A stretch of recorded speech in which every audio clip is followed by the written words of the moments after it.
Listen up. Tonight, covering the issue of ice use in our community. This is Listen Up with Pete Corelli and Tash Povey. This is Listen Up. We're talking about methamphetamine use in WA. It's Tash Povey and Pete Corelli here, and we're currently joined by Professor Steve Allsop, who's the Director of National Drug Research Institute. Thank you for coming in. Hi. How would you say methamphetamine use has sort of, evolved over the past couple of years? It seems to be something that we're talking about more and more, and it's really affecting more and more people.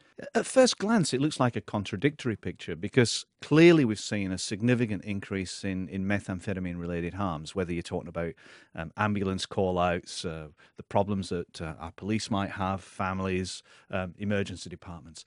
But when you look at patterns of use, it doesn't look like there's been a change in the number of people who are using methamphetamine. In Western Australia, it's just under 4% who say that they've used methamphetamine in the last year. Now, that includes people who did it once, and that includes people who do it a lot more than once. Right. But what has changed is the type of methamphetamine that's being used. So people who are using a far more potent form in the form of ice, and they're using it more often. So we've not seen an increase in the number of users, but we're getting some new users, and we're getting those who are using a much more potent drug and using it much more often. And that's why we're seeing a significant increase in problems. This may sound a little bit ignorant, right? And it may sound like I'm judging, but I would always expect that methamphetamine would be a drug that's used in impoverished homes and communities. And then when you say things like, you've got a lot of methamphetamine use in high-end, high-skilled, high-labour jobs as well, does that surprise you?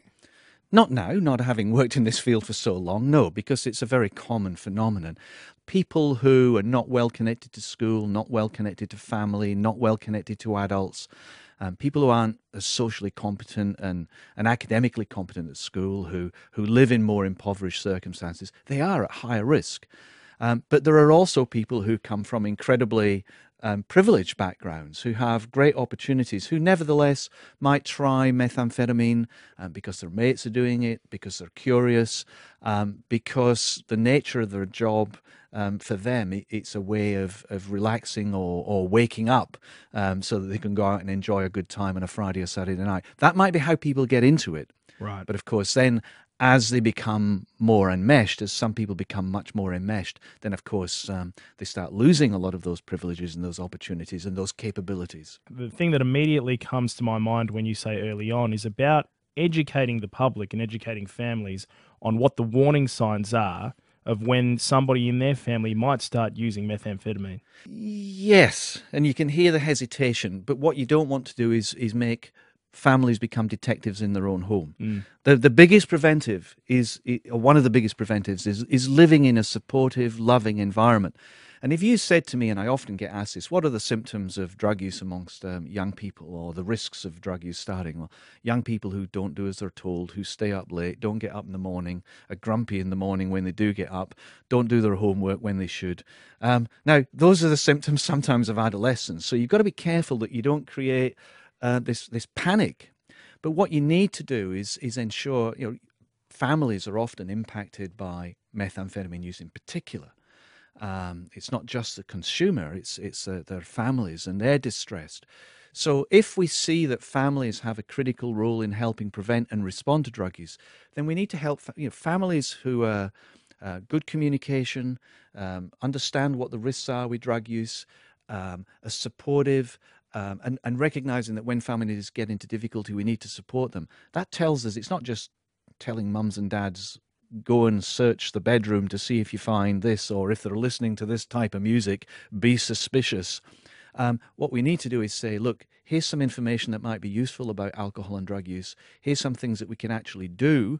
Here's how you can get support, and recognize that as a community, if we see families getting into difficulty and they've got children, that's not just a risk for them then, it's a risk for the whole community.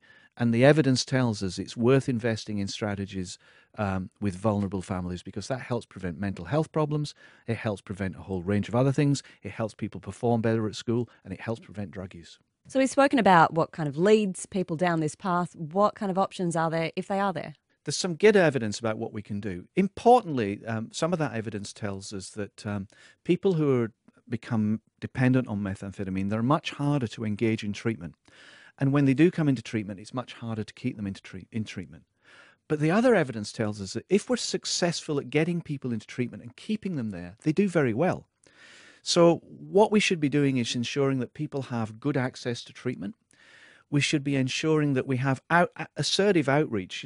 One of the problems we have is that often people get into difficulty at midnight on a Friday night when a lot of the services aren't available. So we need to ensure that people can quickly get into treatment services, that we have skilled staff, and there's been a strong investment in Western Australia and in other states to improve the quality and skills of the staff to deal with this, to engage with people, to retain them in treatment.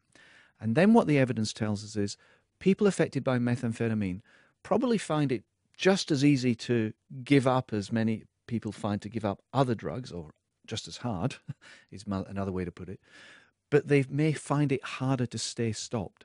So what that tells us is we need longer-term connection with people, not just dealing with the drug issues and maybe some of the trauma if that's an issue, but also ensuring people get ready access to quality housing, family support, recreation, and job opportunities. It's about building a high quality of life. Thank you very much, Professor Steve Allsop there, the Director of the National Drug Research Institute.